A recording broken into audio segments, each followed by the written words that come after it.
Shalom saudara-saudara yang dikasih oleh Tuhan. Saudara, mujizat apa yang merupakan mujizat terbesar yang Allah lakukan di dalam kehidupan manusia? Saudara, mujizat itu adalah ketika seorang yang binasa boleh menerima hidup yang kekal. Saudara, itu mujizat yang terbesar yang Allah buat bagi manusia karena bernilai kekal dan selama-lamanya dengan Kristus mati di atas kayu salib bagi kita. Salam jumpa dalam program Tuhan adalah Gembalaku.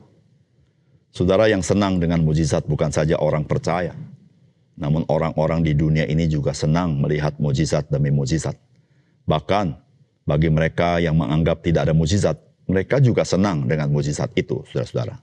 Saudara, yang dianggap oleh dunia dengan mujizat adalah sesuatu yang terjadi dengan tidak alamiah. Meskipun tidak semua orang di dunia berpikir seperti itu. Ada orang berpikir bahwa mujizat itu disebut mujizat karena memang belum bisa dijelaskan. Tapi bagi mereka itu bukan mujizat. Saudara-saudara, mujizat adalah mujizat. Itu adalah pekerjaan Tuhan dengan kemahakuasaannya, dan itu adalah prerogatif Tuhan. Tuhan menyatakan dirinya. Tapi saudara, sebagai orang percaya, engkau dan saya harus tahu mengapa Allah melakukan mujizat. Yaitu saudara, bukan demi mujizat itu, tetapi supaya orang mengenal siapakah Yesus. Supaya setiap orang boleh menerima hidup yang kekal. Saudara, mari kita membaca Kisah Rasul pasal 14 ayat 8 sampai 21. Di Listra ada seorang yang duduk saja karena lemah kakinya dan lumpuh sejak ia dilahirkan dan belum pernah dapat berjalan. Ia duduk mendengarkan ketika Paulus berbicara, dan Paulus menatap dia dan melihat bahwa ia beriman dan dapat disembuhkan. Lalu kata Paulus dengan suara nyaring, "Berdirilah tegak di atas kakimu." Dan orang itu melonjak berdiri lalu berjalan kian kemari. Ketika orang banyak melihat apa yang telah diperbuat Paulus, mereka itu berseru dalam bahasa Likaonia, "Dewa-dewa telah turun ke tengah-tengah kita dalam rupa manusia." Barnabas mereka sebut Zeus, dan Paulus mereka sebut Hermes, karena ia yang berbicara. Maka datanglah imam dewa Zeus yang kuilnya terletak di luar kota, membawa lembu-lembu jantan dan karangan-karangan bunga ke pintu gerbang kota untuk mempersembahkan korban bersama dengan orang banyak kepada rasul-rasul itu. Mendengar itu, Barnabas dan Paulus mengoyakkan pakaian mereka lalu terjun ke tengah-tengah orang banyak itu sambil berseru, "Hai kamu sekalian, mengapa kamu berbuat demikian? Kami ini adalah manusia biasa sama seperti kamu. Kami ada di sini untuk memberitakan Injil kepada kamu, supaya kamu meninggalkan perbuatan sia-sia ini dan berbalik kepada Allah yang hidup, yang telah menjadikan langit dan bumi, laut dan segala isinya. Dalam zaman yang lampau, Allah membiarkan semua bangsa menuruti jalannya masing-masing, namun ia bukan tidak menyatakan dirinya dengan berbagai-bagai kebajikan, yaitu dengan menurunkan hujan dari langit dan dengan memberikan musim-musim subur bagi kamu. Ia memuaskan hatimu dengan makanan dan kegembiraan." Walaupun rasul-rasul itu berkata demikian, namun hampir-hampir tidak dapat mereka mencegah orang banyak mempersembahkan korban kepada mereka. Tetapi datanglah orang-orang Yahudi dari Antiokhia dan Ikonium, dan mereka membujuk orang banyak itu memihak mereka. Lalu mereka melempari Paulus dengan batu dan menyeretnya keluar kota, karena mereka menyangka bahwa ia telah mati. Akan tetapi ketika murid-murid itu berdiri mengelilingi dia, bangkitlah ia lalu masuk ke dalam kota. Keesokan harinya berangkatlah ia bersama-sama dengan Barnabas ke Derbe.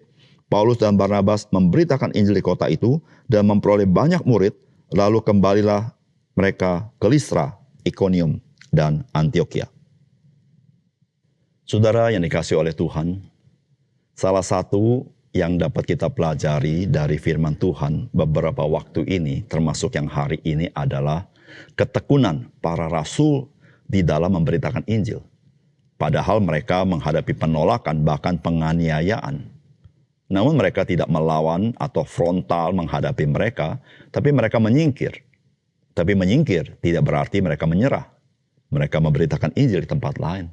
Saudara, Tuhan Yesus pernah berkata, "Jikalau dunia membenci aku, mereka juga akan membenci kamu." Tapi saudara, kita tidak perlu khawatir, karena Tuhan juga pernah berkata bahwa Dia telah mengalahkan dunia ini. Saudara, apakah pesan firman Tuhan bagi kita? Yang pertama, saudara, perbuatan mukjizat tidak dapat berdiri sendiri. Melainkan semua itu memerlukan pemberitaan Injil. Sehingga mereka yang menyaksikan bukan saja menerima mujizat, tetapi yang terutama mereka menerima keselamatan di dalam Yesus Kristus. Saudara, firman Tuhan berkata begini, di Listra ada seorang yang duduk saja, karena lemah kakinya dan lumpuh sejak ia dilahirkan dan belum pernah dapat berjalan. Ia duduk mendengarkan ketika Paulus berbicara dan Paulus menatap dia dan melihat bahwa ia beriman dan dapat disembuhkan. Lalu kata Paulus dengan suara nyaring, berdirilah tegak di atas kakimu. Dan orang itu melonjak berdiri lalu berjalan kian kemari. Ketika orang banyak melihat apa yang telah diperbuat Paulus, mereka itu berseru dalam bahasa Likaonia, dewa-dewa telah turun di tengah-tengah kita dalam rupa manusia. Barnabas mereka sebut Zeus, Paulus mereka sebut Hermes, karena ia yang berbicara. Maka datanglah imam dewa Zeus yang kuilnya terletak di luar kota, membawa lembu-lembu jantan dan karangan-karangan bunga ke pintu gerbang kota untuk mempersembahkan korban bersama-sama dengan orang banyak kepada rasul-rasul itu. Saudara yang kasih dalam Tuhan, Rasul Paulus dan Barnabas ketika melayani di kota Listra, mereka tetap memberitakan Injil, tetapi pada satu situasi di situ ada seorang yang lemah kakinya, yang duduk saja karena lumpuh sejak lahir. Saudara, orang ini sudah mendengar Injil dan dia percaya kepada Injil. Dan Rasul Paulus, dia melihat pimpinan Tuhan bahwa orang ini bisa disembuhkan. Maka Rasul Paulus dengan kuasa Tuhan memerintahkan dia bangkit. Dan orang ini sembuh, saudara. Sehingga saudara-saudara, orang-orang di kota itu menjadi heran. Meskipun Paulus melakukan dengan kuasa Tuhan Yesus, tapi mereka dalam konteks mereka mengenal dewa-dewi. Maka itu mereka berpikir Barnabas itu adalah Zeus, Paulus itu Hermes. Saudara yang kasih dalam Tuhan, apa yang kita belajar dari firman Tuhan ini? Saudara, firman Tuhan ini memberitahukan kepada kita apa yang utama di dalam pelayanan kita. Yang utama dan yang pertama adalah keselamatan di dalam Yesus Kristus. Bagaimana dengan mujizat? Mujizat adalah penyataan Tuhan kepada dunia ini dan kepada kita bahwa Tuhan bekerja di dalam pemberitaan Injil. Bahwa Tuhan berkenan akan berita Injil. Sehingga saudara-saudara, seluruh mujizat yang Allah buat di dalam nama Yesus, saudara-saudara dengan satu tujuan, supaya orang-orang boleh diselamatkan Tuhan. Oleh karena itu, saudara yang kasih dalam Tuhan, di dalam kita memberitakan Injil, Tuhan dapat saja menyatakan kuasa dengan mujizat. Ketika dia anggap itu perlu. Tetapi dapat saja ketika kita memberitakan Injil, Allah tidak menyertai kita dengan mujizat. Tetapi Tuhan memberikan kita otoritas, memberikan wibawa, sehingga orang-orang mendengar Injil dan diselamatkan Tuhan. Saudara yang kasih dalam Tuhan, Tuhan memiliki hak prerogatif bagaimanakah Injil dapat diberitakan. Dan tugas kita adalah, mari kita mentaati panggilan Tuhan, memberitakan Injil kepada orang lain. Dan di dalam pimpinan Tuhan, kepekaan Roh Kudus, taat kepada Roh Kudus, sehingga kita tahu apa yang kita perlu lakukan di dalam kita memberitakan Injil. Saudara, mujizat yang Allah lakukan bukan sekedar untuk menyatakan kuasanya. Karena bagi Tuhan, membuat mujizat adalah perkara kecil. Tetapi misi Allah adalah menyelamatkan jiwa-jiwa yang binasa, yang Tuhan kasihi itu. Yang kedua, saudara, kita harus waspada ketika Tuhan memakai kita dengan kuasanya yang besar, agar kita tidak mencuri kemuliaan Tuhan. Saudara, firman Tuhan berkata, mendengar itu Barnabas dan Paulus mengoyakkan pakaian mereka, lalu terjun ke tengah-tengah orang banyak itu sambil berseru, hai kamu sekalian, mengapa kamu berbuat demikian? Kami ini adalah manusia biasa, sama seperti kamu. Kami ada di sini untuk memberitakan Injil kepada kamu, supaya kamu meninggalkan perbuatan sia-sia ini, dan berbalik kepada Allah yang hidup, yang telah menjadikan langit dan bumi, laut dan segala isinya. Saudara, mujizat yang Allah kerjakan melalui Rasul Paulus membuat orang-orang dengan latar belakang Yunani memikirkan bahwa Paulus dan Barnabas ini adalah titisan dewa. Karena itulah yang mereka pahami, saudara-saudara. Sehingga saudara-saudara mereka menyembah Paulus dan Barnabas. Tetapi saudara-saudara, Paulus dan Barnabas menyadari bahwa mereka bukan dewa. Dan mereka mengerti apa yang dipikirkan orang Yunani. Oleh karena itu mereka menjelaskan kepada mereka. Apa penjelasannya? Paulus berkata, kami ini adalah manusia biasa, sama seperti kamu. Saudara, kalimat ini begitu penting, saudara. Saudara, ketika engkau dan saya dipakai Tuhan dengan luar biasa, ingatlah satu hal.